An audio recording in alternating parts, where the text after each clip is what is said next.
Bonjour, chère Église du Plateau, je m'appelle Adrien et aujourd'hui c'est le psaume 113. Mais avant de commencer, j'aimerais prier. Père éternel, merci pour ta parole, merci pour ce psaume. Je te prie que tu nous parles ce matin à travers lui et puis qu'on puisse admirer la beauté de ta personne et que ça nous amène à plus t'aimer et à mieux te servir. Je te prie ça au nom de Jésus. Amen. Donc je vais faire la lecture du psaume, psaume 113. Louez l'Éternel, serviteur de l'Éternel, louez, louez le nom de l'Éternel. Que le nom de l'Éternel soit béni, dès maintenant et pour toujours. Du lever du soleil jusqu'à son coucher, que le nom de l'Éternel soit célébré. L'Éternel domine toutes les nations, sa gloire s'élève plus haut que le ciel. Qui est semblable à l'Éternel notre Dieu? Il a sa demeure en haut, et il s'abaisse pour regarder le ciel et la terre. De la poussière il relève le faible, du fumier il retire le pauvre, pour les faire asseoir avec les grands de son peuple. Il donne une famille à celle qui était stérile, il fait d'elle une mère joyeuse au milieu de ses enfants. Louez l'Éternel. Donc ce psaume nous invite à louer Dieu. Ça dit au début louez l'Éternel, serviteur de l'Éternel, louez, louez le nom de l'Éternel. Quand on parle du nom de l'Éternel, en fait le nom, surtout dans l'Ancien Testament, ça désigne plus que le nom d'une personne. Ça parle vraiment du caractère, c'est plus global que simplement le nom d'une personne. Donc là, quand ça nous invite à louer le nom de l'Éternel, ça nous invite à louer la personne de Dieu, son caractère en fait. Et on va voir dans la suite du psaume, justement, un aspect du caractère de Dieu qui est particulièrement digne de cette louange. Alors ensuite, déjà une première raison de louer Dieu, c'est parce qu'il est tellement glorieux, tellement au-dessus. Et on voit au verset 4, ça dit « L'Éternel domine toutes les nations, sa gloire s'élève plus haut que le ciel ». Et il y a un verset que moi j'aime particulièrement, ça dit au verset 6 « Il a sa demeure en haut, et il s'abaisse pour regarder le ciel et la terre ». Nous, pour regarder le ciel, on est obligé de lever les yeux, mais Dieu, figurativement, pour regarder le ciel, lui, il est obligé de s'abaisser. Et ça nous montre qu'il est au-dessus. Donc on pourrait imaginer qu'un tel Dieu qui domine toutes les nations soit un Dieu qui dirige tout ça froidement, de loin, et qui ne s'intéresse pas à nous. Mais en réalité, un des aspects du caractère de Dieu, c'est qu'il a beau être particulièrement élevé, particulièrement glorieux, il s'intéresse à nous et il prend soin de nous. Et ça dit au verset 6 qu'il s'abaisse pour nous regarder. Et on lit ensuite au verset 7, « De la poussière il relève le faible, du fumier il retire le pauvre ».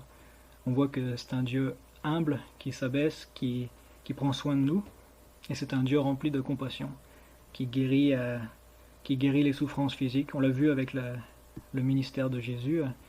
Jésus prenait soin en particulier des plus faibles, des malades, des lépreux, des aveugles, des démoniaques, des gens qui étaient exclus du reste de la société, et puis qui n'avaient pas d'autre espoir que lui. Et aujourd'hui encore, Dieu prend soin de nous physiquement, il guérit encore des maladies, il pourvoit à nos besoins. C'est un Dieu qui a beau être élevé, il s'abaisse pour prendre soin de nous. Il relève physiquement ceux qui sont faibles. Mais même si on n'est pas faible physiquement peut-être en ce moment, ce qui est important aussi dans ce psaume, c'est que Dieu relève pas seulement physiquement. Dieu relève notre faiblesse, surtout spirituelle. Même si tu es quelqu'un qui en ce moment est fort physiquement, on est tous dans la même situation de faiblesse spirituelle. Avant de connaître Jésus en tout cas, la Bible dit qu'on est tellement faible spirituellement, on est encore pire que dans la poussière ou dans le fumier, comme ça dit dans le psaume. La Bible dit qu'on est mort spirituellement avant de connaître Jésus. On est dans un sens stérile, comme ça dit dans le psaume. On est incapable de porter le moindre fruit spirituel pour Dieu, incapable de faire la moindre action qui plaise à Dieu, à cause du péché qui est en nous, à cause du fait que toutes les actions qu'on fait sont entachées par le péché, parce qu'on a cette attitude fondamentale de rébellion envers Dieu. Mais heureusement,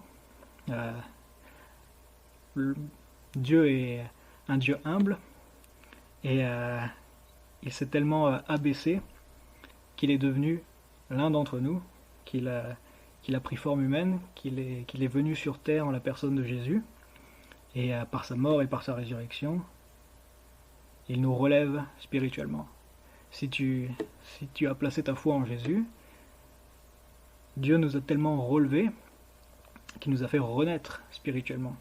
On était morts spirituellement, et, et Jésus nous fait naître de nouveau.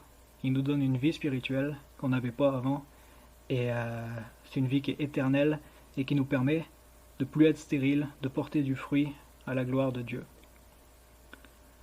Il y a aussi un autre verset que j'aime bien dans ce psaume, c'est au verset 8. Ça dit de la poussière il retire le faible, du fumier il retire le pauvre, pour les faire asseoir avec les grands de son peuple. Je vais vous lire un autre passage qui parle de quelque chose de similaire dans le Nouveau Testament, dans Éphésiens 2, au verset 4 à 6. Ça dit « Mais Dieu est riche en compassion, à cause du grand amour dont il nous a aimés, nous qui étions morts en raison de nos fautes, il nous a rendus à la vie avec Christ, c'est par grâce que vous êtes sauvés. Il nous a ressuscités et fait asseoir avec lui dans les lieux célestes en Jésus-Christ. » Donc non seulement par Jésus, Dieu nous fait renaître, nous relève spirituellement, mais en plus, il nous fait asseoir, encore mieux qu'avec les grands de son peuple, il nous fait asseoir carrément avec lui dans les lieux célestes. Et ça, c'est complètement immérité, complètement extraordinaire. C'est même pas, c'est difficile d'imaginer ce que ça veut dire. Qu'est-ce que ça implique il nous fait asseoir avec lui. C'est beau. Et donc, en conclusion, on peut, comme ce psaume nous le demande, on peut louer Dieu pour son nom, louer le nom de l'Éternel, louer son caractère, qui est à la fois glorieux, mais qui est humble, et qui s'est tellement humilié qu'il est mort sur la croix et qu'il est ressuscité pour nos péchés, pour qu'on puisse renaître, pour qu'on puisse être relevé de cette poussière, de ce fumier spirituel dans lequel on était. Et grâce à ça, il nous rend capable de porter du fruit pour sa gloire, et il nous fait asseoir avec lui. Donc je vous souhaite une bonne journée, et on se verra peut-être ce dimanche. À bientôt.